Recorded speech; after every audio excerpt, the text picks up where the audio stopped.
Et si ton pasteur se convertissait? Ton pasteur, il vient un dimanche t'annoncer que je me convertis. Bienvenue sur Affermir ma foi, afin de ne plus être un enfant flottant et emporté à tout vent de doctrine par la tromperie des hommes. Ici Jean Dinsil. Bien-aimé, j'ai réfléchissais ce matin après avoir écouté une vidéo hier.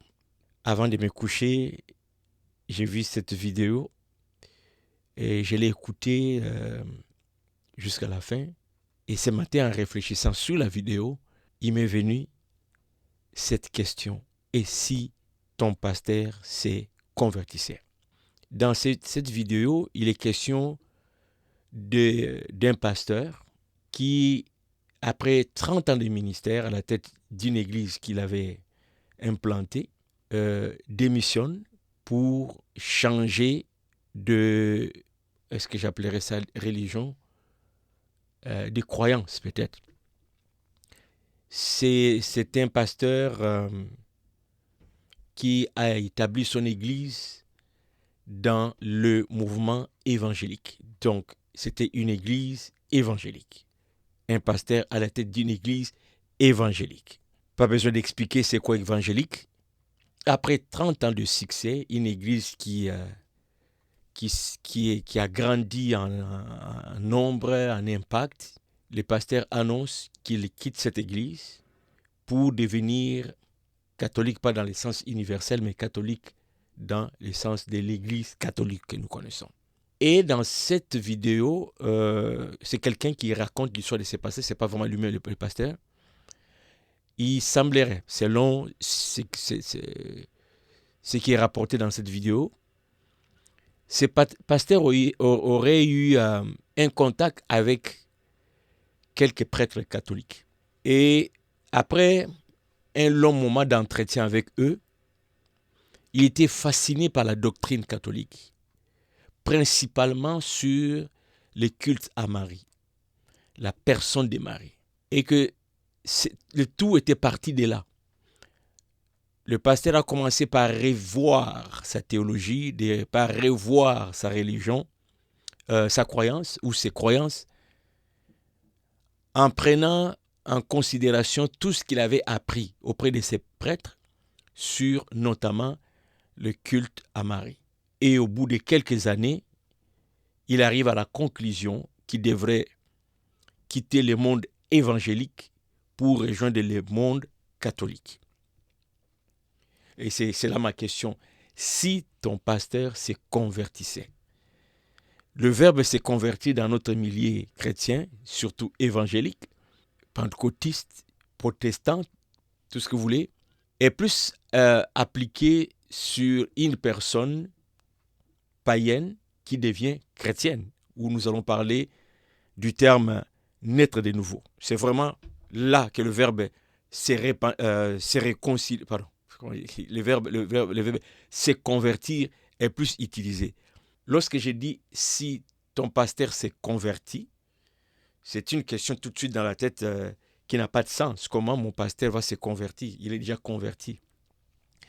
Ici, la conversion, c'est dans le sens de changer de croyances, renoncer à ses croyances, revisiter ses croyances, passer d'une religion à une autre. Le pasteur évangélique qui devient catholique, bon, est-ce qu'il va se faire prêtre? Je ne sais pas. Mais j'ai juste imaginé cette réalité dans l'Église. Je n'ai jamais vécu une telle situation. Est-ce que c'est ton cas? Est-ce que tu as déjà vécu le cas de reconversion de ton pasteur? J'aimerais avoir ton témoignage. Comment est-ce que tu as vécu ça? Comment est-ce que l'Église avait vécu ça? Et si c'est jamais arrivé dans ton Église, est-ce que tu as témoignage d'une telle situation qui s'est passée dans une église dans ta ville? Vraiment, je suis curieux d'apprendre. Ça se passe comment? Les pasteurs qui annoncent que non, je me convertis. Maintenant, je ne crois plus à ce que je vous ai enseigné pendant 30 ans. Je ne pratique plus ça. Maintenant, je suis, c'est pas moi, bouddhiste. Je deviens musulman. Et ça fait quoi? Et si ça arrivait dans ton église, ça serait quoi l'impact sur ta croyance? C'est cette réflexion que j'ai depuis le matin. Ça serait quoi la réaction des gens? Ça serait quoi l'impact dans la vie des gens? Est-ce qu'il y a un nombre de membres qui vont suivre le pasteur dans sa nouvelle croyance? Est-ce que l'église, les gens resteront et laisseront les pasteurs s'en aller? Ça va se passer comment? Et c'est là encore que je suis curieux d'avoir des témoignages de quiconque a réellement vécu. Qu'est-ce que ça fait? Est-ce que tu as suivi? Est-ce que toi aussi tu as renoncé? Mais dans l'éventualité où ce n'est pas encore arrivé, moi ce n'est pas arrivé, c'est possible parce que c'est déjà arrivé, que ferais-je? Et tout de suite, je me suis dit, ma référence, ce n'est pas le pasteur, ce n'est pas les discours des théologiens, c'est la parole de Dieu. Le cas de ces pasteurs, on nous dit que suite à une rencontre avec certains prêtres catholiques, je ne sais pas l'entretien avait duré combien de temps, c'était quoi la durée de la fréquentation, je ne sais pas, mais c'est vraiment l'élément déclencheur des changements, c'est ce temps passé ensemble avec ces prêtres catholiques. Et on nous souligne qu'entre autres choses qu'il avait convaincu, c'est le culte de Marie. Et je peux comprendre, dans le monde évangélique, Marie n'est pas vénérée.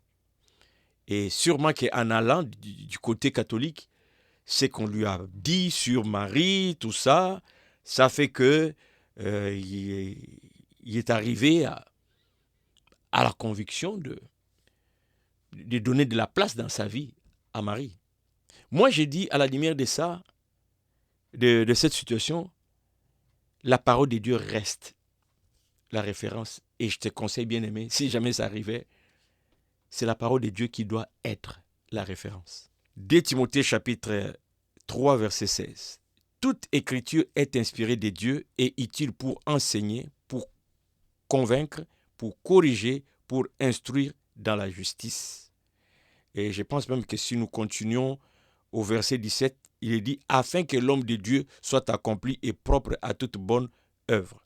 La conviction ne doit pas être comment les gens dans leur tradition expliquent les choses. La conviction doit être la parole de Dieu. Ramasse tout ce que tu peux ramasser, va dans la parole de Dieu, voir si c'est vraiment de la saine doctrine. Voilà pourquoi j'ai dit affermir sa foi, afin de ne plus être un enfant emporté à tout vent des doctrines. Sur quoi est-ce que tu ancres ta foi? Est-ce que la crédibilité de ton pasteur? Est-ce que la crédibilité de ton église? Il y a des églises qui sont devenues aujourd'hui des marques. Des marques. Il y a tout un branding qui est fait sur le nom juste de l'église. On voit ça se multiplie partout. Ce matin, j'ai reçu un courriel venant d'un frère que je connais, une invitation à une activité. Je ne savais pas qu'il fréquentait cette église-là. C'est une église très connue qui a des paroisses, si vous voulez, partout. Et ça vient d'ouvrir pas loin de chez moi. Pas loin de chez moi. J'étais étonné. Je dis, waouh, ils sont jusqu'ici? Oui. Et les gens courent parce que l'église a déjà fait le nom. Une fois qu'on est là-dedans, on est en paix, on est en sécurité parce que, hey, tu sais, moi je fais partie de la dénomination, le pasteur, l'étiquette de l'église, les brandings. Il y a des églises qui sont devenues sophistiquées, c'est quasiment des entreprises, des méga entreprises. Tu entres là, waouh! C'est, je sais plus. Je me rappelle une fois, on était parti avec ma femme assister à un culte, une activité dans une église. Là. En entrant, il y avait tellement autour du pasteur des gardes-corps, les gens musclés. Je pensais qu'une autorité politique venait dans cette église. Non, c'est les pasteurs. Tu vois l'arsenal de sécurité, et les caméras, le service protocole. Vraiment, là, j'avais même peur. C'est quoi? Qu'est-ce qui va se passer ici? Mais il y a des églises comme ça qui ont bâti leur réputation et les gens courent. Si c'est ça, si c'est sur ça que tu bases ta foi, quelle deviendra ta foi un jour où il y aura un scandale et que tout ça va s'écrouler? Il y a des empires qui se sont écroulés. Mais la parole de Dieu ne change pas. Il y a des rois qui ont régné. Il y a des entreprises qui ont régné. Il y a des dénominations qui ont régné. Il y a des prédicateurs ou des pasteurs qui ont régné. À un moment donné, flop. Mais la parole de Dieu ne change pas. Mon interpellation, bien-aimé, c'est ancre ta foi sur la parole de Dieu. La conviction doit venir de la parole de Dieu. La correction doit venir de la parole de Dieu et non pas des rituels des gens. Et puis tu changes parce que non, il était convaincant. Ça avait du sens. Il y a une certaine logique.